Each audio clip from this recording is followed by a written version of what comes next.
Assalamualaikum. Stop. Jangan mengolok-olok kami dengan sebutan Wahabi. Nggak usah basa-basi, yuk. Berhenti mengolok-olok kami dengan sebutan Wahabi. Karena kalian nggak akan paham apa itu Wahabi, apa itu sunnah Nabi. Kalau kalian paham, kalian nggak akan menyebut kami dengan sebutan olok-olokan Wahabi. Video ini dibuat bukan untuk menyinggung siapapun. Tonton sampai habis ya.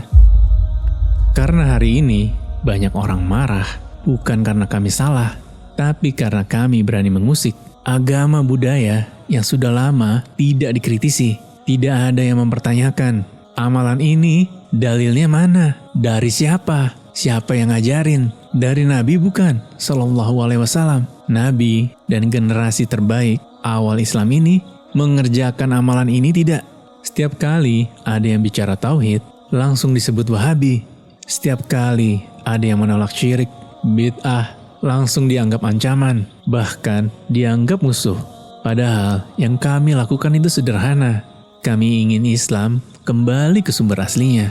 Islam yang murni, Islam yang Nabi SAW sesuai dengan pemahaman generasi terbaik Islam ini. Sebagaimana Nabi SAW bersabda, sebaik-baik generasi adalah generasiku, kemudian setelahnya, dan kemudian setelahnya. Hadis riwayat Ahmad, Bukhari, dan Tirmizi. Nabi SAW telah mempersaksikan kebaikan 3 generasi awal Islam ini yang menunjukkan akan kemuliaan dan keutamaan mereka. Semangat mereka dalam melakukan suatu kebaikan, luasnya ilmu mereka tentang syariat Allah, semangat mereka berpegang teguh pada sunnah Nabi Sallallahu Alaihi Wasallam. Terus, apa salah kalau kami kritis? Kalau kami tanya dalilnya mana? Kami hanya ingin beragama sesuai yang Nabi ajarkan kepada generasi awal Islam ini. Bukan amalan yang hanya ikut-ikutan dari kebiasaan, dari budaya, dari nenek moyang. Kalau ditanya, dari dulu juga begini, taklid buta. Kami hanya ingin ikut sesuai dengan Al-Quran dan Sunnah, sesuai dengan pemahaman para sahabat. Kalau itu membuat kami jadi dibenci, maka kebencian itu bukan hal baru buat kami. Sejak zaman Nabi, kebenaran memang selalu dibenci. Pertanyaannya sekarang, yang sedang kalian hina itu kami atau ajaran Islam itu sendiri? Apa sebenarnya yang kalian olok-olok? Jenggot kami, celana cingkrang kami, atau ajaran Islam yang kami pegang, yang kami yakini dan kami pegang teguh? Karena ini penting banget kita bedain. Dan nggak semua hinaan itu levelnya sama. Kalau olok-olok kalian sudah menyentuh Allah, Al-Quran, Rasulullah Sallallahu Alaihi Wasallam, ini bukan lagi bercandaan. Ini bahaya serius. Allah sendiri yang mengatakan, apakah dengan Allah, ayat-ayatnya, dan Rasulnya kalian berolok-olok? Jangan kalian minta maaf. Kalian telah kafir setelah beriman. Quran Surat At-Taubah ayat 65 dan 66. Ini bukan pendapat ustadz, ulama, habaib, atau kiai. Ini Al-Quran bro. Kalamullah. Lu masih mau bercanda? Lu masih mengolok-ngolok? Allah tidak menganggap ini sebagai bercandaan. Kalau yang kalian olok-olok itu orangnya, fisiknya, sifatnya, atau urusan duniawinya, itu tetap aja dosa besar. Allah mengatakan, wahai orang-orang yang beriman, jangan suatu kaum merendahkan kaum yang lain. Bisa jadi yang direndahkan lebih baik dari yang merendahkan. Quran Surat Al-Hujurat ayat 11. Ini namanya fasik, tetap haram, tetap dosa, cuma levelnya beda. Sekarang kita masuk wilayah yang paling sering kejadian.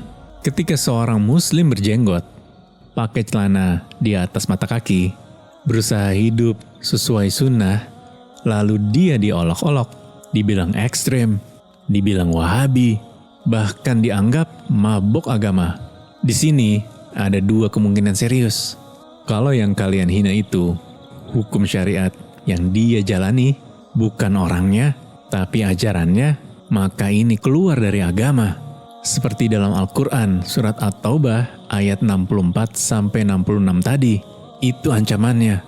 Karena itu berarti merendahkan hukum Allah, menghina hukum syariat. Tapi kalau yang kalian hina, itu pribadinya.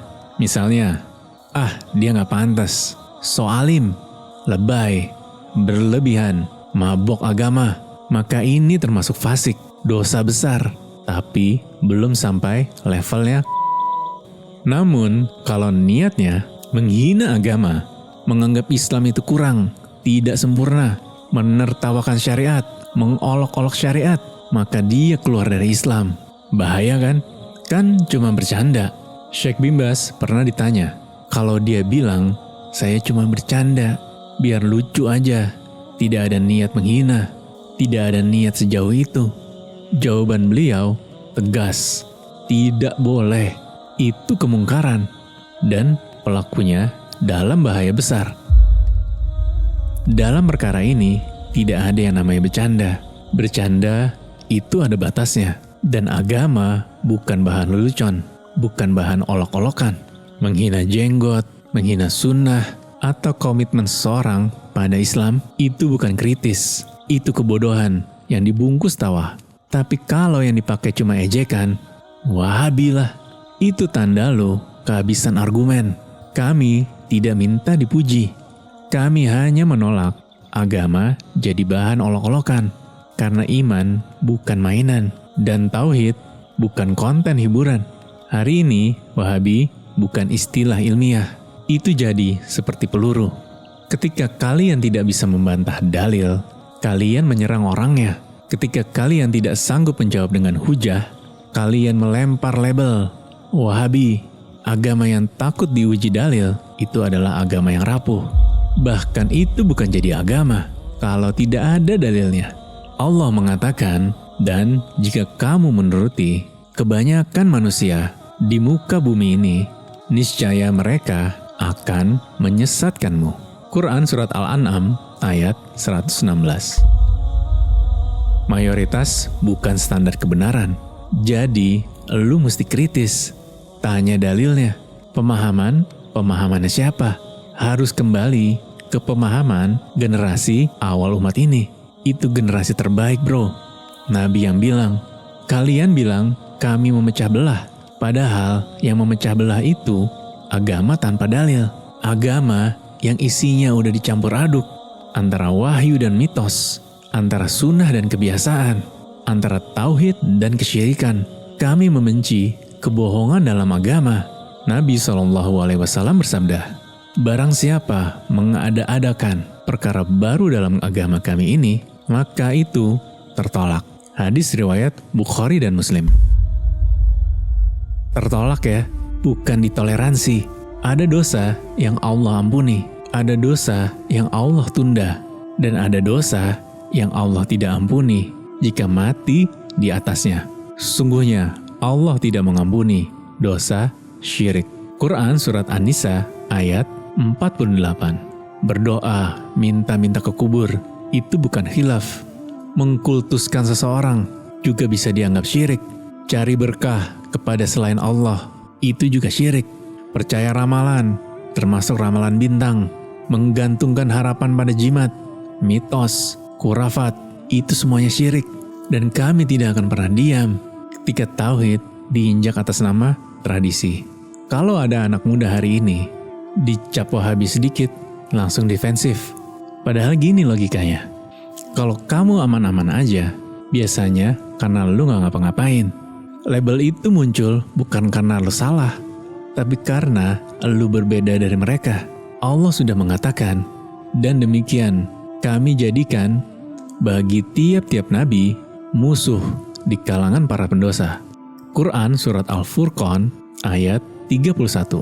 Jadi kalau lu dijadikan musuh karena konsisten dalam sunnah, insya Allah lu di jalan yang benar. Nggak semua orang layak lu jelasin. Ini penting buat mental anak muda. Lu nggak punya kewajiban untuk menjelaskan ke orang yang cuma menertawakan lu, mengolok-olok lu. Allah mengatakan, berpalinglah dari orang-orang yang bodoh. Quran Surat Al-A'raf ayat 199. Diam itu bukan kalah, kadang itu manajemen energi. Anak muda harus paham ya, jangan dihabiskan kepada orang yang miskin adab. Kalau sunnah disebut Wahabi, Imam Malik rahimahullah pernah bilang, setiap orang bisa diterima dan ditolak ucapannya, kecuali Nabi SAW. Artinya, anak muda itu harus cerdas, kritis, tapi tetap tenang, tepat, nggak reaktif, nggak emosional. Karena emosi nggak akan pernah memenangkan kebenaran. Ini bagian paling beratnya. Ketika kita pengen diterima, pengen aman di tongkrongan, pengen nggak dikucilkan. Tapi jujur, kalau lu harus kompromi prinsip demi diterima, itu bukan pertemanan bro, itu transaksi murahan. Rasulullah SAW bersabda, akan datang kepada manusia tahun-tahun penuh tipu daya. Hadis riwayat Ibnu Majah. Selama ini kita nanya, kenapa kami dicap Wahabi? Padahal pertanyaannya yang benar, apakah yang gua lakuin ini, amalan ini, ada dalilnya? Kalau lu bisa jawab, dan jawabannya iya, selesai. Berarti lu di jalan yang benar, karena ada dalilnya. Allah mengatakan, ikutilah apa yang diturunkan kepadamu dari Tuhanmu. Quran Surat Al-A'raf ayat 3. Penilaian manusia itu nggak penting bro. Ridho Allah itu tujuan kita. Dicap Wahabi itu cap sosial. Tapi lu ninggalin dalil, itu amalan lu batal. Bisa nggak diterima? Nggak semua ejekan harus dibalas. Beberapa cukup lu menangkan dengan konsistensi, istiqomah. Tenang, tetap belajar, jaga sunnah, jaga adab, jaga akhlak lo. Kami nggak butuh pengakuan. Kami hanya takut satu hal, menghadap Allah dengan agama yang sudah tercemar. Kalau menjaga kemurnian Islam membuat kami dibenci, membuat kami dicap Wahabi, maka kebencian itu pasti lebih ringan daripada murkanya Allah. Kalau video ini bermanfaat, kasih like, share ke teman-teman lo, kasih komen, dan subscribe. Itu tanda lu peduli kepada kebenaran. Semoga video ini bermanfaat buat lo. Share ke orang yang siap berpikir, bukan sekedar bereaksi. Ilmu adalah cahaya, dan cahaya tidak pernah salah menerangi. Yang sering salah adalah mata yang belum siap menerima cahaya.